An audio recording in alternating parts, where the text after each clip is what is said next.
Hey everyone, welcome to the Thursday edition of Hashtag Malkin Live. We did two shows for you yesterday with Darren Beatty and the poll watcher from Michigan, Matt Seeley. And a lot of people were able to watch that on the three platforms that you're seeing this live stream on: Facebook, YouTube, and Twitter.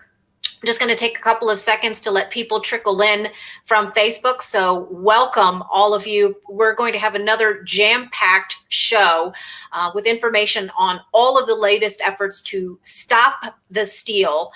And today we're focusing on Nevada. I'll get some more on that in a second, but I just want to flag this for you. If you were one of the hundreds of thousands of people who were able to watch the Matt Seeley interview as he described what was happening in Wayne County, you may have noticed that that video was almost immediately throttled after Donald Trump Jr. retweeted it. And this is the game that we're playing here. These are the odds that we're up against. It's not merely that so many of the grassroots activists, GOP poll observers, and GOP lawyers have to be on the ground fighting mano a mano, but also, of course, the battle on the social media landscape to get this information out there. Of course, it starts with the top. President Trump's tweets about all of the election irregularities and fraud are being throttled by Twitter, and all of his millions and millions of supporters who use Facebook, YouTube, and Twitter are being targeted as well. At this point, and I've always counseled this for as long as I've been on social media, I'm a grandma of that medium, of this medium that we're on now. We need strength in numbers. We need more and more people to be out there combating the obstructionism. And so I appreciate all of you for all you're doing to help spread the word about the information and the on-the-ground reports that my guests are sharing. So without further ado, I'm going to bring in Megan Barth. She is the founder of ReaganBabe.com, and I'm describing you as an election integrity expert. And that's in part to get around and circumvent the Twitter algorithms, because if you put fraud in there, it's automatically going to be deleted or shadow banned. But in fact, that is what you are. And you have lived in Nevada for how many years now? 5 years now. And you were in Clark County. You've moved out of Clark County, but you know that jurisdiction like the back of your hand. We had the press conference this morning. Adam Laxalt, Rick Grinnell, and Matt Schlepp, as well as two interesting people that I want you to talk about. Jill Stockey, who was denied the ability to vote, and then a black man who was a Trump. He's not a Trump official, but he was there to observe and had been kicked out, correct? Correct, yeah. Right. And we've not been able in Clark County to witness or to observe the tabulation of ballots since they started tabulating ballots, specifically at that trade location. And what I mean by that trade location is the address. It's the address of the Elections Department of Clark County, and it's run by Joe Gloria, who is pretty much a political operative. I've been following Joe now for 5 years. I've been reporting on election irregularities for 5 years in Clark County, some anecdotal, but some with proof. Michelle, I've written extensively about voter fraud in Clark County to the point where we launched our own independent investigation back in 2016. And at that time, we were finding dirty voter rolls. We found a woman who was 114 years old who literally, supposedly went to the polls and voted.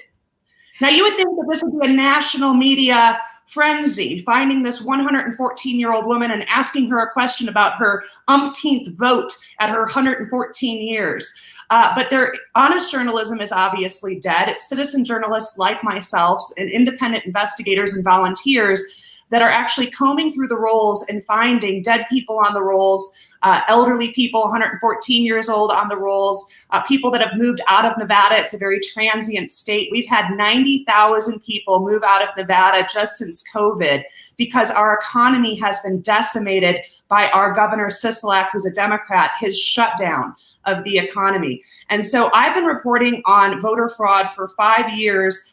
We had a whistleblower from the post office come forward in 2016 saying that ballots went missing. We handed all of our evidence, including 3,000 envelopes, over to the FBI. These envelopes represented returned campaign mailers from supposedly actively registered voters. We turned all of this evidence over to the FBI, the local FBI office, and they never opened the case.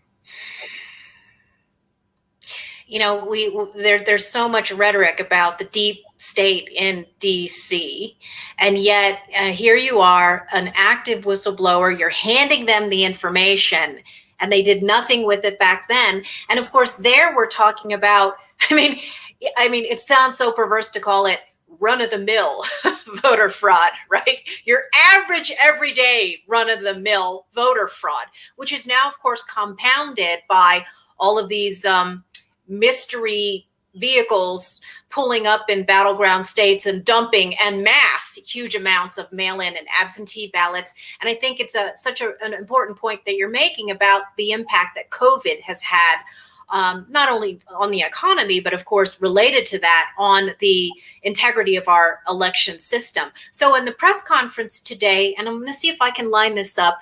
And again, this would fall under the umbrella of run-of-the-mill voter fraud.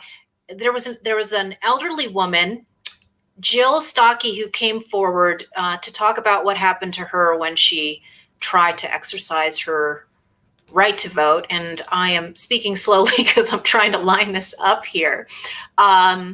Here we go. Let's play this, and then I'll get your reaction. My name is Jill Stockey. I went to vote and was told I already voted. I pursued the matter, and in years past, I always voted in person. This time, they mailed out the ballot, and somebody took my ballot. They also took the ballot of my roommate. I was told by the interviewer from Channel 8, when I said, did other people do this? He said, yes. He said, you're the first dummy. Thank you. Okay, so she usually votes in person, and then she went to hand in a mail-in ballot and then was told that she had already voted. Do I have that right? It sounds to me like she went to go vote in person, and she was denied the opportunity to vote because someone had already voted on her behalf. So she literally went to the polls, much like the 114-year-old woman did 5 years ago. Right. Yeah, and tried to vote and could not vote because someone had stolen her vote. And that's really what voter fraud is. It's the theft of your voice. Any one illegitimate vote eliminates one legitimate voice. And what we have seen now is the culmination of years and years and years of Democrat chicanery to dirty the voter rolls and then come up with this new process scheme to to mail every single registered voter a ballot, including dead people, including people that have moved out of the state. They did not test the process. They simply hijacked the process, and they know that dirty voter rolls yield dirty elections, and that's what we are witnessing now is one of the biggest heists, one of the biggest dirty elections that we hopefully will never again witness in our lifetime. I certainly hope not. And, you know, citizen journalists like yourself have been trying to shed light on this for years. At the press conference today, I think it was Grinnell who made several references to something I'm also very familiar with, which is the Harry Reid machine. Can you talk about his influence on Clark County and how that all plays into what's happening now? Well, Harry Reid is the rainmaker and the kingmaker all throughout Nevada, but specifically Clark County. He and his family run city councils. They run zoning boards. They basically run the electoral process, much like a capo would run his mob family. We have many politicians on the right that have been compromised by his power. And he still holds and wields an enormous amount of influence over policy and over action, specifically grassroots and political action in our state of Nevada. Harry Reid is not dead. He might have one eye. He's very alive and well, and he wields enormous influence. If you'll recall, the Bundy stand down, BLM, that was because Harry Reid wanted that Bundy land in order to do a Chinese solar deal in the middle of the desert. That went way underreported, but it shows you how much power he has had over the course of years in not just Clark County, but throughout Nevada. Yeah, no question about it. And I think it's so important, the point you make about the bipartisan enabling of the Harry Reid machine. So many compromised liberal Republicans sold out. And in fact, when you were blowing the whistle back in 2016, you didn't just notify that local FBI about that. I believe that you had also tried to get the local GOP involved in cleaning up those dirty voter rolls and trying to fix this problem before it was too late as well. Yeah, absolutely. I was told by the Republican Secretary of State, who's now our Republican Secretary of State, Republican, I use in air quotes, right. She's the one that issued this fiat for mail-in ballots back in March when our first shutdown occurred. She basically told me I was crazy and there was no such thing as voter fraud. And every time I came into the same room as her, she wanted me thrown out. After I started investigating voter fraud, I knew I was hitting the hornet's nest because me and my family started getting death threats. So I knew I was over the target because I was getting flack. And so that was 5 years ago. Imagine how much time the Democrats and compromised Republican officials have had time to dirty those rolls. And this, again, is what we're seeing from the woman who tried to vote in person, as well as the African-American gentleman who simply just wanted to observe. We were denied. And that's exactly, and I'm glad to see that Adam Laxalt, Richard Grinnell, and Matt Schlapp are leading the charge to shine light on the corruption in Clark County. But it's not just in Clark County. It is metastasized through any county that the Democrats have an ounce of power. Right. And so how many outstanding ballots are left to be counted in Clark County? First question. And second, in Nevada overall, if you know. That's a great question. I am unsure. They keep stopping the count and restarting the count. Right. Now there's an injunction. The latest report I heard is of the last, 100,000 or so ballots that were counted in the state between Washoe County, which is the second largest county, and Clark County, which is the number one county. Joe Biden has pulled ahead by about 12,000 votes. Got it. So the filing for emergency injunctive relief is being done in federal court. And so does that cover, because we had Jill Stockey there, as well as the argument from Rick Grinnell that we need to, count all of we should not be counting improper votes, right? So is all of that covered in the motion? I believe so. I haven't had a chance to look at the filing, but from what I understand, it has been. And what we want overall, and I'm also part of Stop the Steal, which is a nationwide organized grassroots protest. You can find us at stopthesteal.us. We will have a list of all the protests going on every day. There's one tonight in Clark County, as well as locations across the country: Georgia, Milwaukee, Pennsylvania, North Carolina. You can go to stopthesteal.us and find the protest. And that's exactly what we have to do as voters, as activists, those who want transparency in this process. We're not asking to stop the vote or stop the count. We're asking to stop the steal. We want legal ballots counted. We want transparency. And we want an audit. We want an audit of the ballots that have already been counted, and we want transparency so we can observe those ballots being counted. Yeah, that's right. I've been using the hashtag stop the count, but more accurately, it's show the count. Right. Show the count. And at the same time, essentially, as we were getting ready to speak, of course, we've got the big fight in Pennsylvania. There was a favorable court ruling. The Democrats are now trying to fight that. And there's, video of the polling place with I think a bike lock around it, and GOP observers being blocked. And it does raise this question again about the psychological projection of the left. One of their primary tactics here, leading up until election night, accusing conservatives, the Trump campaign and MAGA supporters of being the ones who were going to undermine the democratic process and a peaceful transition of power, when in fact they're the ones standing in the door blocking observers from watching. What is it that they're so afraid of that GOP poll observers might actually see if they had access? Yeah, exactly. What are they afraid of, and what are they trying to hide? Why don't they want extra eyes, which we are legally allowed to do within those areas where they are counting ballots, whether it's the Philadelphia Convention Center or a county board of elections like Clark County? Why do they not want some oversight?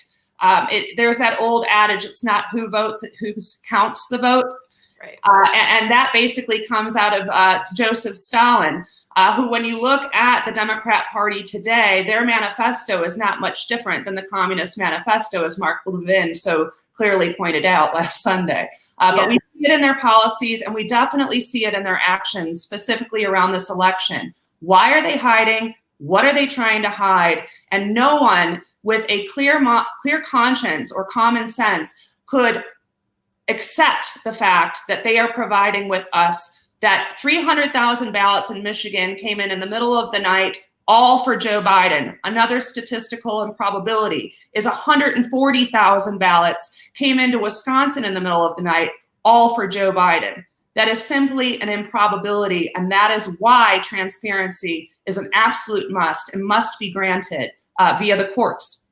Yeah, that's right. And so there's a third corollary to the Stalin quote, which I think is the key here, which is who was responsible for harvesting those ballots that are being delivered to all of these battleground states. And I keep hammering on this because I do think that all roads lead back to the Center for Tech and Civic Life, the $250 million Zuckerberg funded effort to train city workers to collect all of these ballots, cart them off in vehicles, which people had no idea went to, and then all of a sudden we're waking up the next day after election day and these ballots are showing up. I mean, they can just sort of turn on the spigot whenever it's convenient for them to do so. And that's incredibly alarming because it basically was a private public partnership between liberal cities and big tech oligarchs to hijack the election process. And I know that they were operating in Nevada. I'm wondering if you've heard of them and had anyone on the ground observe them before election day. We have had some operatives in Nevada that have specifically talked to left-leaning groups that have admitted that they have a direct connection to the Secretary of State's office via data, via software. This is very concerning. We've taken those concerns and we're acting upon them. They try to do things in the dark of the night, but they don't realize that there are operatives out that have been watching them for quite some time. We know who the players are, but the problem is we don't have the political will behind us to get the job done. Grassroots activists can do so much, but we need to have the political will and the power behind us to move that needle, to bring more transparency to elections, to fix the election process, to ensure that the voter is who they say they are. If we can put a man on the moon, we can certainly tighten up our election integrity and make sure that it's one person, one vote, and make sure that only legal citizens are actively participating in the voting process. Absolutely. And there are so many different battlefields to wage this war on. In Colorado, and I think 3 other states now, we had ballot initiatives asking the voters if we should require, it's like mind-boggling. Hey, should we only have U.S. citizens voting in U.S. elections? And the results, of course, have reflected how ridiculous it is that we even have to pose that to people. It passed here in liberal, Californicated Colorado by I think it was like around 60 to 60-40, something like that, or more than 60, less than 40.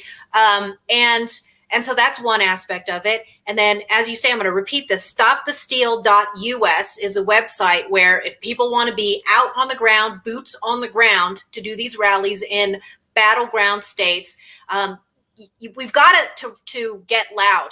And, that was a lesson. You and I have been around for a while. We're old souls in all of this when it comes to grassroots organizing. And it's not just about opposing the leftists who are the thieves here, but it's about lighting a fire, under the asses of the GOP establishment. And it is very illuminating now to be on social media and see who's just quiet on the sidelines, waiting to see what the fallout is, and not getting up off of their backsides and doing something to ensure that the steal is stopped. And hat tip to Paul Gosar, who is part of the Arizona effort, leading the charge in front of Maricopa County. We need more Paul Gosars throughout the country. Elected Republicans need to stand with us and stand at these rallies and hold the Democrat election boards and those inside those buildings who are counting the vote accountable to the American public. No question about it. And I'm seeing tons of comments agreeing with both of our sentiments here. And I just got to call out one more of these crap weasels, Mitch McConnell, who instead of helping us do the legwork on the ground to combat the thieves, is talking about how, he could be agreeable and work with Joe Biden on moderate judicial appointees. Shut up. Shut up. Did you see this? No, I did not, but I'm not surprised. I know. Put on your shocked face. Yes, exactly. And yet, we talk about all the different battlefields that we can wage this war on. And one is, of course, to the extent that you can exercise your franchise, vote these feckless, effete people out of office. And yet, time and time again, people are like, we got to hold our nose, got to maintain that Senate Republican majority. For what? For what purpose? I mean, just to underscore and bring this back to all of the work you did, what have they done to stop this over the last 4, 8 years, all the years that they've had power? Well, I was very excited when President Trump was elected, and not only for the reason that he was elected, but one of the first things he did was establish the Election Integrity Commission. And that commission was sued no less than 26 times. Right. Again, what are the Democrat attorney generals or secretaries of state afraid of? Why are they suing something called the Election Integrity Commission? We simply want integrity in our election processes, which have been absent for decades. You and I both know that dead people have been voting in Chicago since the first Mayor Daley. That's right. So, like I said, this is a culmination of decades and decades of dirty voter rolls, and the Democrats thought they had it in the bag. Joe Biden even admitted a week or two ago that they had the whole election fraud process down, and that was not a gaffe. That was a slip. Yes, that's right. In the old days, they called those Kinsleyan gaffes after Michael Kinsley, the liberal on CNN. And the idea was that it's not a gaffe if you slip out the truth. Right. So last area that I want to talk about, and I alluded to it at the beginning, which is the role that Silicon Valley has played here. And again, you and I have been doing this for at least a dozen years that we've known each other. And it's been so critical to be able to communicate with each other, to be able to organize with each other. And we used to be able to do that without too much worry. But right before we came on, I saw a tweet about how the Stop the Steal Facebook page has been deplatformed by Facebook. 365,000 people. I was just going to say, when we launched that Facebook page, within the last 24, 40, 36 hours, we had over 270,000 people immediately sign up. That shows you that we've struck the chord with the American people and the activists and the grassroots activists that take to social media and that are on the ground, that are looking to do something. And for the fact that Facebook has deplatformed us is not surprising, because this is the fight we have. It is a multi-level, multi-agency fight on our hands. We aren't just fighting the progressive Democrats or the Democrat Party. We are fighting their enablers. We are fighting big tech. We are fighting the mainstream media. Even Fox News called Arizona with only 38% of the vote in. How is it that Florida and Texas and California can certify their results in a timely fashion, but lower populous states with smaller urban centers cannot validate or certify their elections within days? It doesn't make sense, and when it doesn't make sense, it's not true. But that's why StopTheSteal.us is taking to the streets across the country. In anyone's neighborhood, you can probably find a rally going on this evening. Please join us, because it's the noise, and it's the noise that we need in order to create change and bring some sunlight and transparency to this corrupt election process. Amen, amen, amen. We have to raise our voices. We have to raise, holy hell, this is it. I don't know what you're waiting for. If you haven't done something, tweeted, Facebooked, gone out there on the streets, held a sign. You know, there was a great guy who crashed. I think it was, which voter commissioner was it? Was it in Nevada or was it in Arizona? Gloria, the guy that bum rushed the stage and started talking about the Biden crime family. Yeah. You know, some people made fun of him, but I said, look, he represents millions of people that feel just like he does, but he had the cojones to actually show up and do something about it. Yes. And that's exactly the type of people we have on our side and that we need on our side. Yes. And you know, what I've been telling people is, in the last 72 hours before Election Day, I just marveled at the energy level of Donald Trump. I have never seen anything like that from any other political figure for the 30 years that I've been covering politics. And if this, how old is he? 70, 71, 72? Or two, something like that. Yeah, 72-year-old man who had, you know, bounced back from COVID can show that kind of passion for wanting to win this election and have 4 more years to keep our country from going down the drain. If you're half his age, you have no excuse, or more than half, to do everything you can now. So stopthesteal.us. People can follow you, Megan, on Twitter at @ReaganBabe, and your website is ReaganBabe.com. You've got archives of all of the investigations that you've done on past shenanigans and crime in Clark County in particular. People really need to understand the history of this. This did not spring out of nowhere. And now is the time for every single one of you who are watching to demand accountability, not only from the people on the left, not only from the people in government, but from the people who are ostensibly on our side. Closing thoughts from you.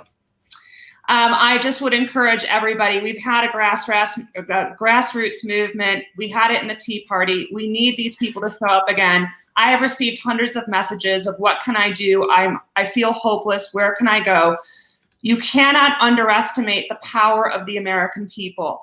And the power of the American people is harvested. It is manifested in protest. That is one of our earliest rights. Get out there, make your voices heard, make a sign, call your local legislature, find an advocate. Don't find an advocate, find friends at these protests and start making the change, because politics is local. If you think that just this fraud is happening on the national level, you are sorely mistaken. Your school boards are compromised by dirty voter rolls. Your judgeships are compromised by dirty voter rolls. Any elected position, local and statewide, has been compromised. So it is up to you to bring action and transparency to this electoral process, locally as well as nationally. Fantastic. Thanks so much for taking the time to join us, Megan. God bless you. Godspeed as you clean up the corruption, the voter rolls, and try and stop the steal in Nevada. It matters to the rest of the country, and we appreciate everything that you're doing. Take care. Michelle, thank you for sharing. Thank you for sharing your platform. Good to see you. Okay, you too. Bye-bye.